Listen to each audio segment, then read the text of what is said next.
Chapter 75. Trust You to Touch Me.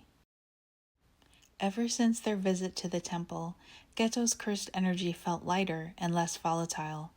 When he was tired from physical training or lack of sleep, it still escaped from his grasp, but he recovered quicker.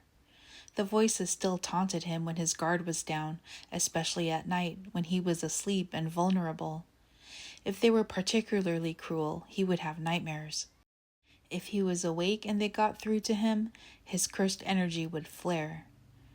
Gojo was pleased with Geto's improvement. He'd made the right call taking him to the temple for an emotional reprieve. It seemed to help him regain some control over his energy and himself. Geto passed near Gojo's bed and Gojo grabbed him around the waist with no warning. Geto was startled and he pushed away from Gojo. A flare escaped his palm and stung Gojo on the chest. "Shit, I'm sorry," Geto blurted out. He hung his head as if waiting to be scolded. Gojo chuckled and rubbed his hand over the area. "That was my fault. I deserved it." Gojo sat on the edge of his bed and pulled Geto close. He pressed his face into Geto's chest and looked up at him. Geto kept his hands to his sides. His breathing hitched for a moment when he looked down at Gojo. "You've been a little distant from me the past few days," Gojo said. "Have I?" Gojo loosened his hold so Geto could sit with him. "Are you intentionally trying not to touch me, or is something else bothering you?" Gojo asked.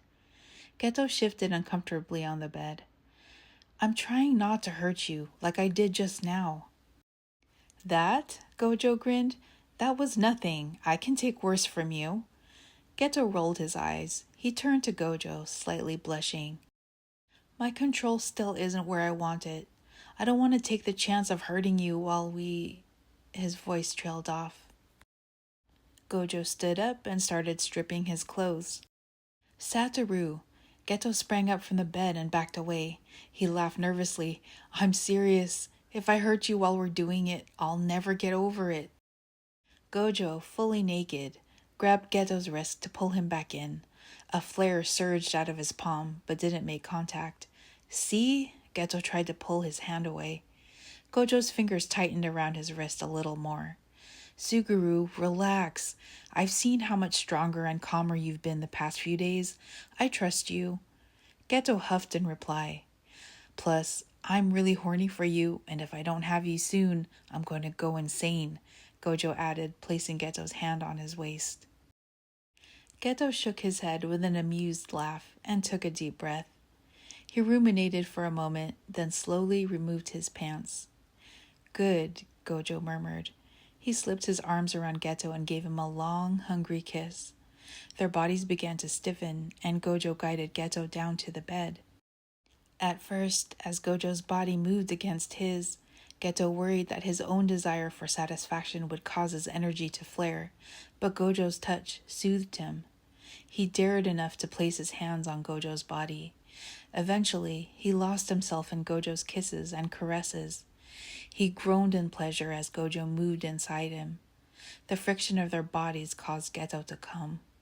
Gojo finished soon after. He lingered inside Geto and breathlessly kissed him on the mouth.